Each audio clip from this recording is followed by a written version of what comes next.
નમસ્કાર, YNN news ચેનલમાં આપનું સ્વાગત છે। હવે જોઈએ આજના સમાચાર।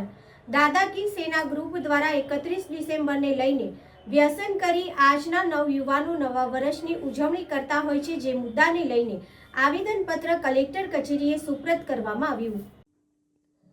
31 ડિસેમ્બરને લઈને આજના યુવાનો નવા વર્ષની ઉજવણી માટે વ્યસન કરતા હોય છે, જેને લઈને દાદા કી સેના ગ્રુપ દ્વારા જિલ્લા કલેક્ટરને આવેદનપત્ર આપ્યો રજૂઆત કરાઈ। 31 ડિસેમ્બરને લઈને યુવાધનો નશો કરી નવા વર્ષની ઉજવણી કરતા હોય છે, તેવામાં દાદા કી સેના ગ્રુપ દ્વારા જિલ્લા કલેક્ટર કચેરી ખાતે આવી સૂત્રોચ્ચાર કરી રજૂઆત કરવામાં આવી હતી કે સનાતન હિન્દુ ધર્મના પ્રચાર અર્થે સામાજિક સેવા સંસ્કૃતિને સભ્યતા લઈ નવા વર્ષની ઉજવણી કરે, સાથે જ 31 ડિસેમ્બરના રોજ લોકો મદિરા, પાન તથા માદક દ્રવ્યોનું સેવન કરી કાયદાનો ભંગ કરતા હોય છે। આવા અનેક પ્રસંગો ભૂતકાળમાં જોવા મળ્યા છે। નવા વર્ષમાં 2024માં ખોટી રીતે વૃત્તિના કારણે કોઈપણ ધર્મનો યુવાન વર્ગ કુટુંબીની ફેશનના માર્ગે ન તેમને માટે દાદા કી સેના ગ્રુપ દ્વારા જિલ્લા કલેક્ટર કચેરી ખાતે આવી આવેદનપત્ર આપી રજૂઆત કરાઈ।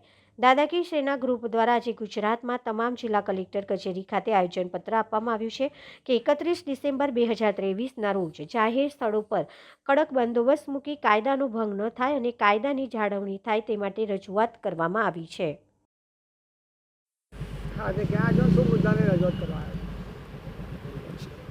અમારો મુદ્દો એટલો જ છે કે અમે આ ક્રોધથી વિરોધ કરી રહ્યા છે 31 ડિસેમ્બરનો, જે કોઈપણ સનાતન ધર્મ માટે આ છે ને એક શું કહેવાય એક શ્રાપ જેવું આપણાને આવી રહ્યું છે।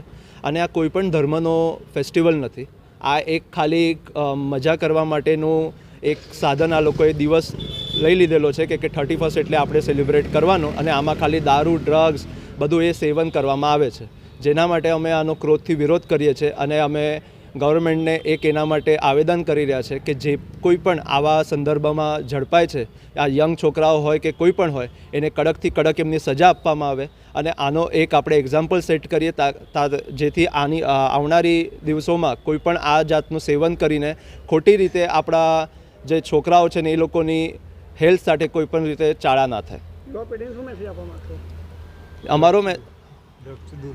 અમારો એટલો જ મેસેજ છે કે આ બધું આપણા સંસ્કૃતિમાં આવતું નથી।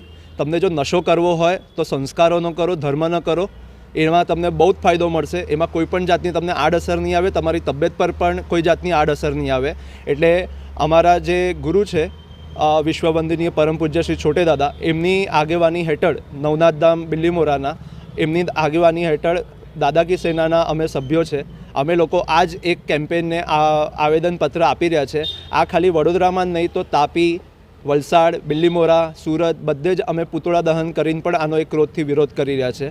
તો અમારી એટલી જ દરખાસ્ત છે કે આપણે પણ આપણા ઘરના છોકરાઓને અને સભ્યોને આના માટે એક પ્રોત્સાહન આપવું જોઈએ અને આ બધાથી એમને દૂર રાખવા જોઈએ।